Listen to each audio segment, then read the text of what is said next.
Abbensetts, and I am the founder of Spoken Black Girl. And today we are going to be talking about being an empath and mental health. So just a quick recap for those of you who don't know me. I am a mental health advocate and a health and wellness writer.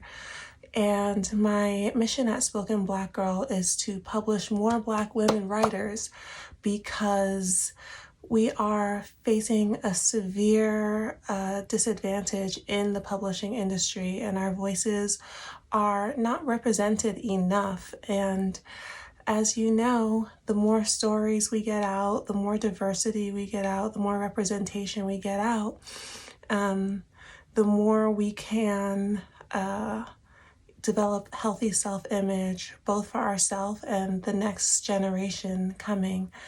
So that's why I think it's so important to write about mental health, to write about not only our struggles, but how we overcome and how we strive to become our best selves every day by centering wellness. So that is what I'm going to be here talking about. But today we're talking about being an empath and how that can affect your mental health. So being a highly sensitive person, growing up, people would always tell me, "Oh, Rowana, you're so sensitive." And to me, especially as a young Black girl, that kind of meant like you got to toughen up and be strong and learn how to be strong. But yes, it was like a negative judgment that I kind of lived with, and people would say, "You're so sensitive, so soft," and sometimes that can seem like it's equating to weak, but being a highly sensitive person is actually an incredible gift. To me, it means that I feel more deeply and that I am more sensitive to different energies, like sensing when other people are feeling good or bad. But that being said, it also means that I have to be a little bit more protective because one thing that many highly sensitive people deal with is really absorbing, almost unconsciously absorbing the energy of others. So, yes. So I'm just going to go through a few quick signs that you might be an empath. So the first sign is that you are highly intuitive. Your gut feeling is always on point. Sometimes if you are just quiet and you're listening to the different hunches that you might be having about life, they turn out to be right. So if you are someone who is highly intuitive and you are always going with your gut, that might be a sign that you're an empath. Another sign that you're an empath is that you need your alone time.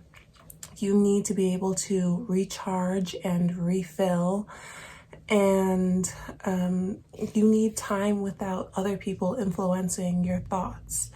So that has been really big for me recently, especially with social media becoming so much more a part of everyone's life. I'm like, sometimes I really need time off of the internet. I try to go into nature, go into my local park or near a lake or something, and really have that alone time to nourish myself. So that's another sign that you might be an empath if you need your alone time to recharge. And the third sign I kind of went over earlier, if people are always calling you sensitive or that you're emotional and different stuff like that, you might be an empath. Hey, it might be a gift. Another sign that we don't really have to deal with that much these days because of the pandemic, but if you are someone who gets overwhelmed in crowded spaces, you might be an empath. Now, throughout my life, I've had so many just weird stories happen to me when I'm like in really crowded spaces. Like, I think I tend to get anxiety, I get overwhelmed. I remember my family, we used to go to the Arthur Ashe Stadium for the tennis tournament like every year. and I would always get sick or like, heat exhaustion, like something would come up. And now that I'm looking back, I'm like, I bet it was just like being in all of those really intense crowds and just being around all of these different people and energies and everything, and that just being overwhelming even to my physical system. So that's one sign you might be an empath.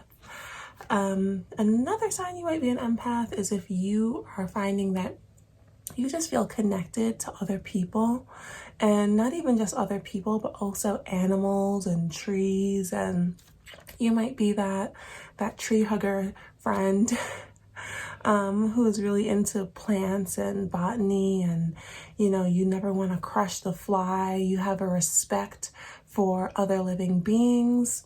So that's a sign that you might be an empath, because you are just sensitive to that energy. Another sign you might be an empath is if people always seek you out for help. So this has been something that I have noticed all throughout my life. People come to me and they think that I'm going to have some kind of great advice or something. I'm not sure. I guess I'm here like giving tips, so I guess people are right. But I always felt like people were drawn to me whenever they needed help. And I think that is because a lot of empaths are also very compassionate people. And when you can sense that someone else is in distress, you might also be someone that someone who is hurting will want to come to for healing and comfort. A lot of empaths turn out to be healers in different ways. Whether that's through being a teacher, whether that's through being a pastor, whether that's through being a therapist. It's a gift for sure. Another sign that you are an empath is that you might be attracting emotional vampires, or some people call it narcissists. So this is a very one of the downsides to being an empath is because, you are so acutely aware of the feelings of others. There are some people who, with no mercy, will take advantage of that giving nature and that sensitive nature of the empath. So look out for that. Like whenever you're talking to someone and you just feel drained after, whenever there's someone in your life that is kind of like always causing you agitation, and they're taking your energy actually in a lot of different ways by taking your attention and making sure that you're paying attention to what they're doing. These are energy vampires, okay? And these are people who are not pouring back into you. And I think that's something that's so important for everyone, but especially if you identify as an empath, you're going to want to find people who are pouring into you and who love you and nurture you. And you're going to want to work on your boundaries and making sure that you are letting the right people into your space and into your energy. Very, very important. So another sign you might be an empath is that your senses are razor sharp. Sometimes there's one particular sense that might be a little stronger than the others. Like for me, I am very sensitive with my hearing. I don't like loud noises. I don't like yelling. I'm just not with it when it comes to that stuff. So for me, that is part of being a highly sensitive person and being an empath. Another sign that you might be an empath is that you're always trying to be the superhero because you feel so acutely the feelings of others. You're always trying to save someone. Okay, let it go, empath. You don't have to save anyone but yourself.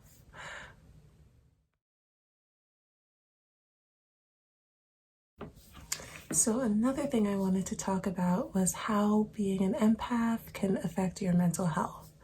So if you are someone who struggles with anxiety or depression, it will make perfect sense to you that absorbing other people's energy really easily can turn out to be kind of a toxic combo for you because a lot of times, at least I'll speak from my experience with depression, I will have all of these negative thoughts and feelings, and not all of these negative and thoughts and feelings really belong to me.